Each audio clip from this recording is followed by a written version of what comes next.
That is music from Justin Townes Earl. The track is Look the Other Way. Right before that, going back to 1969, The Ovations, a song written by Dan Penn and Spooner Oldham, track called I'm Living Good. And Slim Dunlap starting off the set, the title track to his 1996 solo release, Times Like This, here on the afternoon show. Kevin Cole with you down in the performance space, along with Patterson Hood and Mike Cooley from Drive-By Truckers, playing tonight at Showbox Soto along with Shovels and Rope. Welcome back to KEXP. It's great having you guys here. It's really great to be here, yeah. I think you hold the distinction of being the band, Drive-By Truckers, who have played the most on KEXP of any other band. You all hold the distinction of being the radio station in the world that has played the Drive-By Truckers the most, too. So it goes both ways. Well, thank you. We love y'all. We feel the same way and love the new record, English Oceans, and we can chat about that a bit in a sec, but how about a couple songs first? Okay. 2, 3, 4.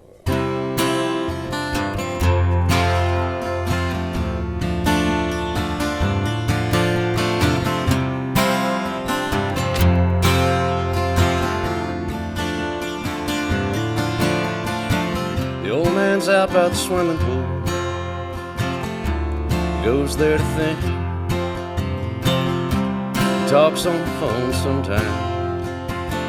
Hardly mentions a thing. Says he needed it for his knees. He used to swim back in school. Graduated in 84. Quit drinking in 92.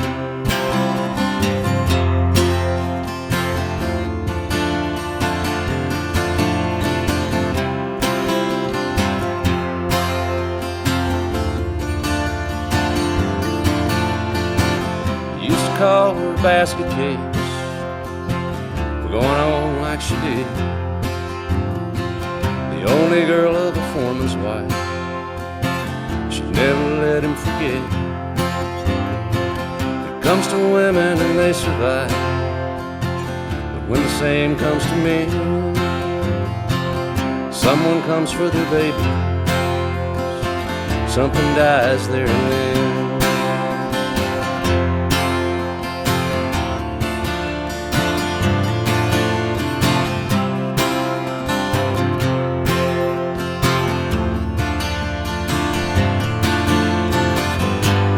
Gravel in parking lots, looking tough on the wood. The girl is plain as a primal code, leaves nothing misunderstood. Her mother and I grew trembling lips, a steady hand on his own. The future of every rebel cause, when all the fighting is gone.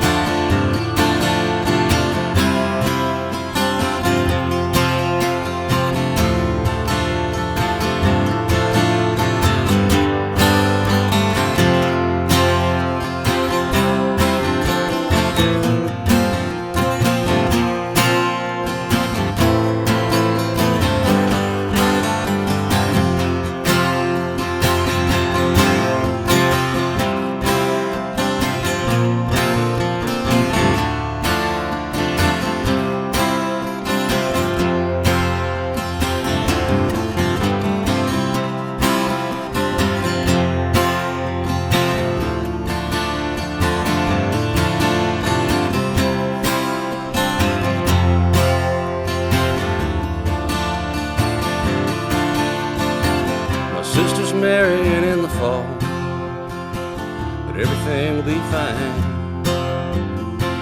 'cause Mama's planning the wedding and Daddy's planning on crying.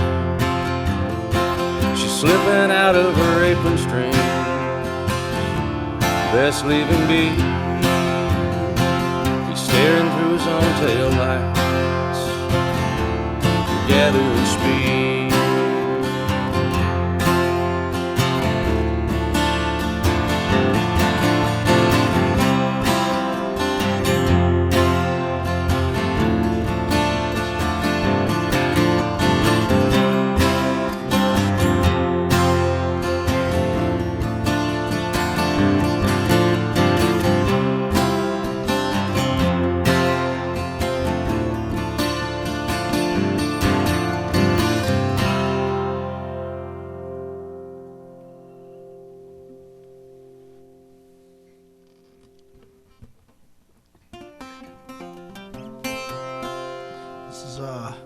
One called The Part of Him.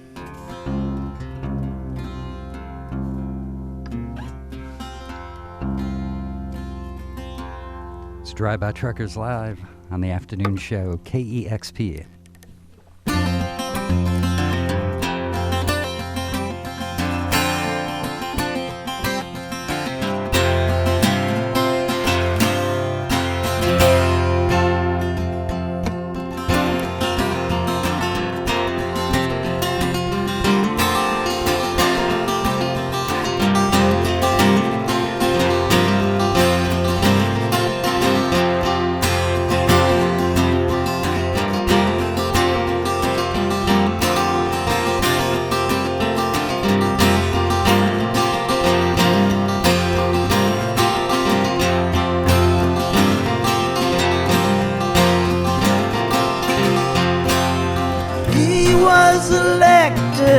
Wingnut raised and corn fed, teabags dragging on the chamber floor.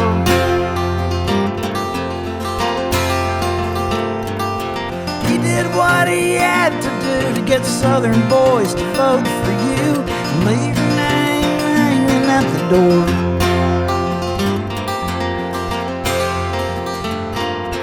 But he must have said some things that made them think that he was strange, made them wonder if he was one of them. They called him out and questioned him, but he wouldn't make amends, so they had to reel the poor boy in.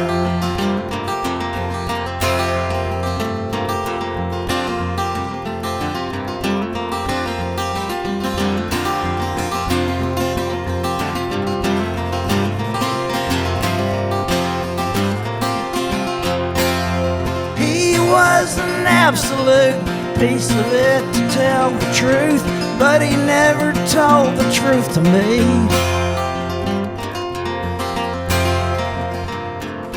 Never told the truth to you, don't think he ever set out to. He was indifferent to honesty.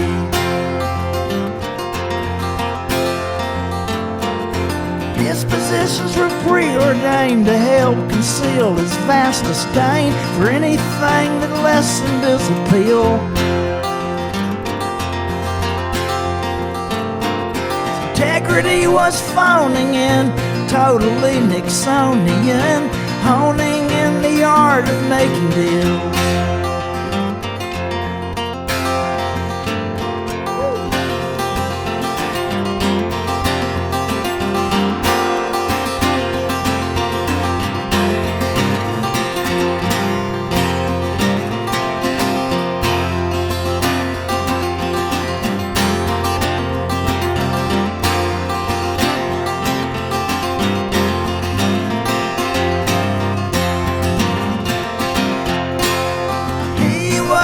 Piece of work, more or less a total jerk. His own mama called him an SOB.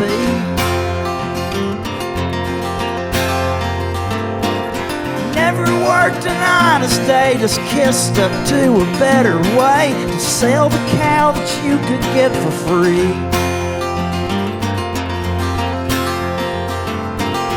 When he got out of line, they snatched him up from behind and put him in a box with fancy trim. He rolled him out for all to see, his rendezvous with destiny, and someone else will play the part of him.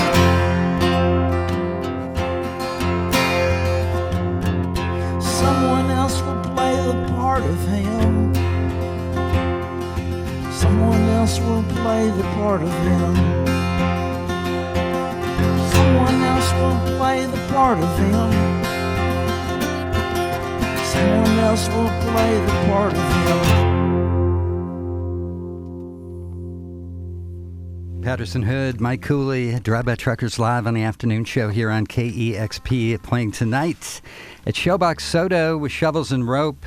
2 songs there from the new album, The Part of Him and Primer Coat. That last song, Patterson, is that about anybody specifically, or just kind of a statement in general about politicians? You know how you can think back on when you were in high school and the people who were really just kind of the different roles people played, right. And then you can, visit high schools at any year afterwards, and there's just different people playing the same roles. It's kind of the political version of that. Yeah. It's how interchangeable, Sarah Palin is with Michelle Bachmann. Right.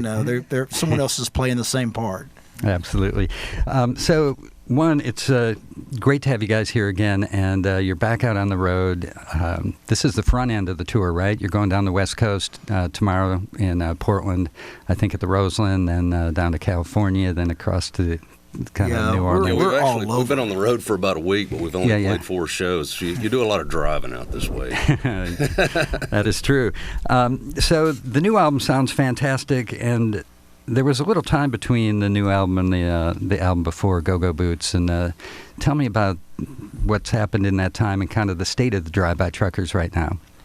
Yeah, it's been great.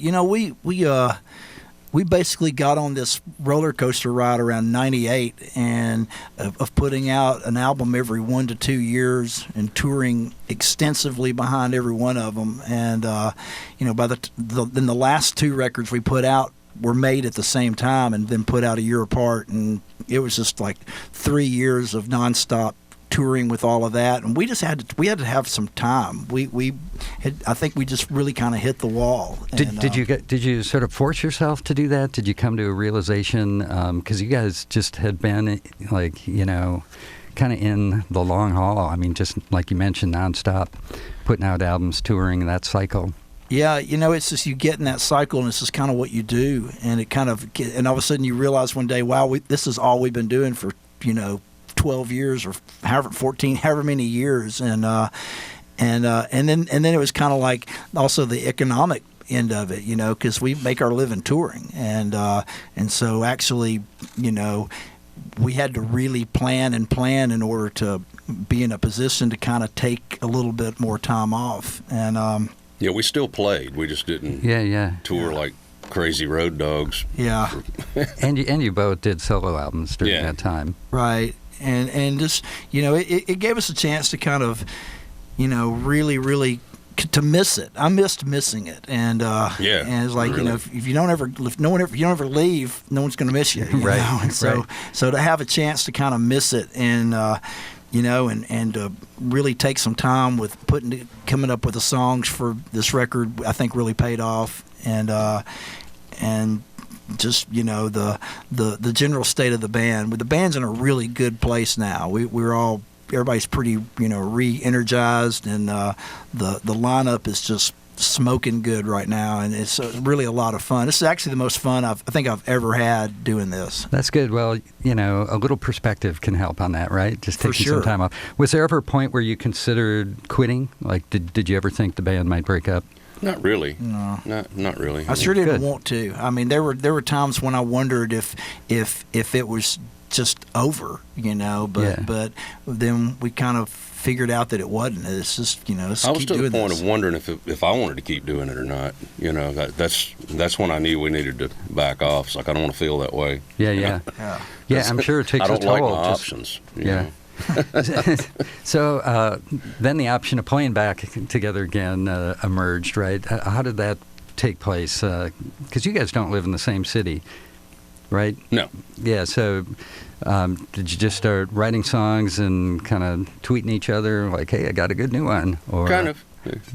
I don't tweet. That's, but yeah. If I got a tweet from Cooley, I probably would have to go to the hospital. Yeah, I'd be like, it's a big one, Elizabeth. We are able to use some of this technology to send demos to each other. We actually talk on the phone once in a blue moon. Yeah. Nice. So then, I wanted to ask you a question as well, because in between that time, you guys reissued an album that, Patterson, you've said has been really dear to you, the live album from 2000, Alabama Ass Whoopin'. which title alone is, pretty endearing. It's pretty descriptive of the record itself. It's weird because that record, it came out in 2000, and it's been out of print for years and years and years. And I never really liked the way it sounded, and so I never really pursued, and the tapes were missing, so we didn't really pursue repressing them, and people were selling them on eBay for crazy amounts of money, and I'm like, God, don't do that, but the tapes turned up, and when we actually got the tapes that we found were the mixes, the half-inch mixes, and when we loaded them up just to kind of see what we had and where it stood, we couldn't believe how much better it sounded than the record we put out. And mastering's come a long way since then, and we didn't really have much money when we mastered it to the first time around. Right. So and we couldn't believe it, so it was like, well, God, let's put this out, and so we got Greg Calby to master it, and so we're really happy with finally getting to put it out correctly. So revisiting that record, did that inform how you approach the new album at all? It did for me. Not too much for me. It brought a smile to my face. I hadn't heard it in, probably since it came out. I forgot it even existed, really. And listening to it again was fun. It's not, sometimes things early in your development can be cringeworthy, but I smiled when I heard that. I was like, wow, a lot of energy. I did too. I think I hopefully sing and play a whole lot better than I did then. We're in a lot of ways a different band, even though 3 of the members on that record are still with us. It's me and Cooley and Brad, that have been at it all this time, and but there was an energy about it, and just a kind of over the topness about it that was really endearing. It was our punk rock record. That was a 4-piece band too. That was before we ever added a third guitar. people forget sometimes that we weren't always that way. Yeah. Well, part of the reason I asked is, Mike, you said that like at the end, back 3 years ago or whenever, that it kind of wasn't as fun as anymore. Right, and I was thinking maybe revisiting that record, a period when, maybe you didn't play quite as well, but you had a certain spirit and quality was reinvigorating or I know, and I would still look forward to going out and play when we had shows. We had backed off enough, I would be ready to go home again, but even during all this time, I would look forward to having a long weekend to go out with the band and play a little bit. You never had that fear that... man, if I take a step back, I might just not want to get back in the truck. Yeah, in the car. I've never felt that way, really. Yeah.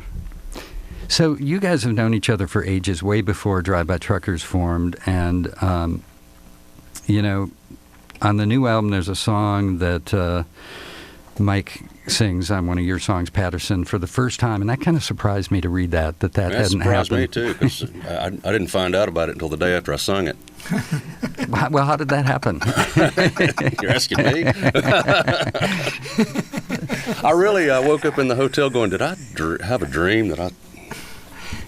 It needed to happen. The song just suited his voice better, and just the key. I mean, everything about that. The actual tone of the song, and the harmony's kind of in my sweet spot. And so him singing the lead enabled me to get to sing harmony, which I actually enjoyed doing more anyway. So it kind of worked out great. I was pretty thrilled when he was willing to do it. But it's it's just something we'd never done before. But may never do it again. But. Yeah. Is it Mike? Is it weird to sing lead on a song, like lyrics you didn't write? It's harder for me to memorize them. Really, it's why I don't do a lot of covers. So it's hard enough for me to memorize my own, and that's just because I was with it the whole time. Luckily, that one's pretty simple. That one's there's not a lot of words going on there. So but it's a little tougher. But I ended up doing the song and the finished track because it felt comfortable, so that aspect of it wasn't weird at all. It was felt natural to me. Yeah, just even sort of more of an experiment in the studio that worked out. Yeah.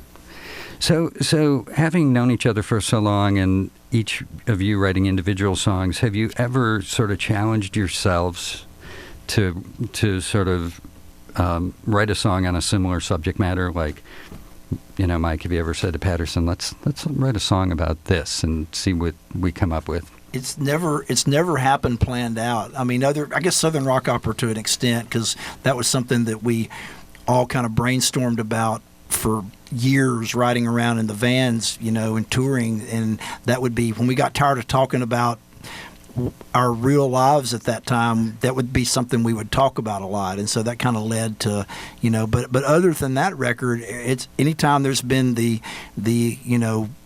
thematic collisions, it's been really unplanned and kind of a nice surprise. This record in particular, it's almost like we sat down and drew a blueprint of the way the songs interlock, because it's every other song's his song, my song, back and forth, and they interlock like there was this master plan, and it was completely, no one was more surprised than us when we got together and realized our songs did that at this time. That's cool. Did that affect the sequencing then at all? I mean, it just kind of was an obvious sequence. It just kind of almost sequenced itself. Yeah, when we had enough songs each to do it back and forth like that, and that's how our show is. Yep. So, I think it's how every record should be. Yeah, from now once we on. decided to do it that way, it just sequenced itself. Really, it fell into place. Very cool. Drive-By Truckers here. Patterson Hood, Mike Cooley, the Drive-By Truckers. The new album is English Oceans, and playing tonight with Shovels and Rope. It's Showbox Soto. How about a couple more songs? Okay. That's great.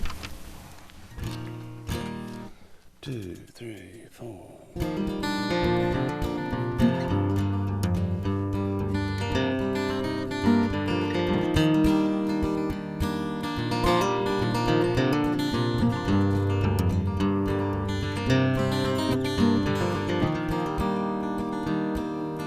First day of autumn up your nose,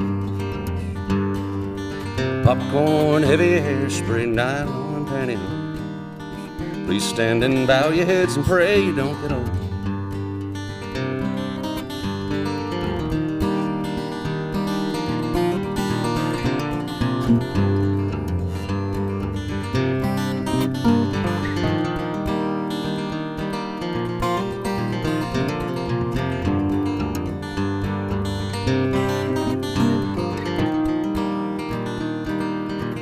Nurture and the admonition of your kind. Rules of only strong survive. Cross-shaped swimming pools down in the blood and lifted up, forever seeking favor from the light. Schoolhouse hallway like a prairie highway sprawls. Drop-off spins away the sun. If the getting there just proves it's nothing but a ball, pray the horizon never comes.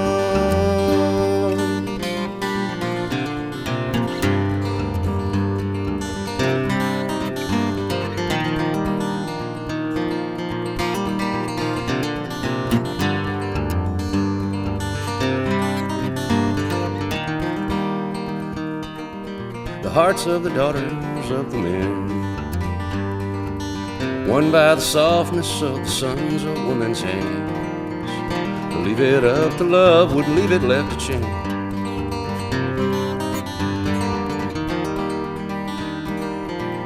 Memory only shows the promise beauty broke, beauty ageless in its time. Light attracts the same, you glance away and the glory fades, and being on your arm has lost its shine. Schoolhouse hallway like a prairie highway sprawl. Drop-off spins away the sun. Like eyes that once could cut through candle power on autumn nights. First day of autumn leaves me numb.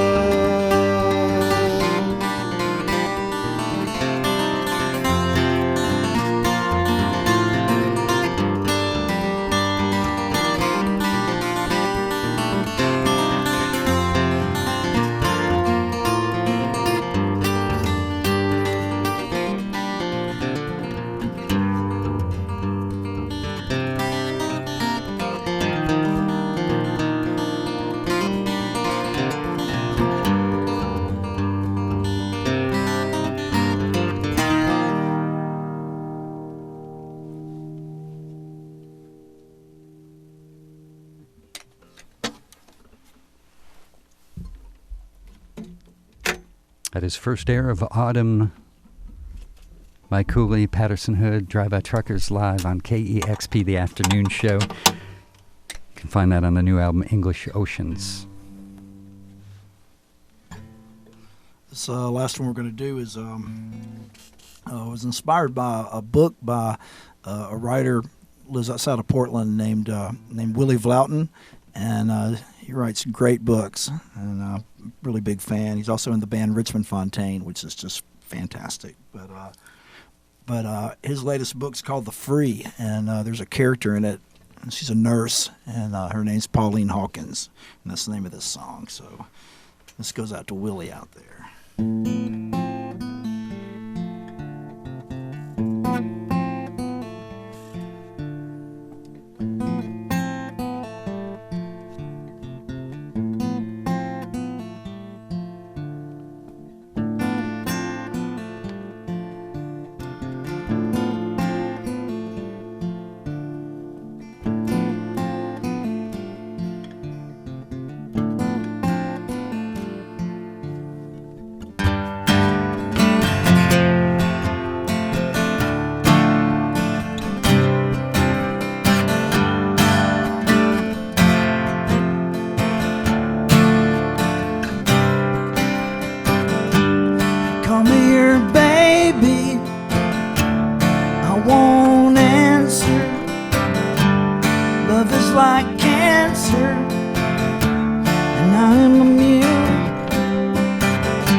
beautiful acoustic version of the song, Pauline Hawkins.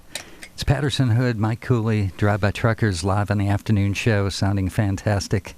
Thank you so much, guys. Hey, thank you so much. We'll see y'all tonight. Yeah, appreciate you stopping by. It's great to have you back, too. And playing tonight at Showbox Soto, along with Shovels and Rope. And if you're listening in Portland tomorrow night down there at the Roseland Theater. I want to thank Scott, Jim, and Justin on video. We'll have video of this performance up in a couple days.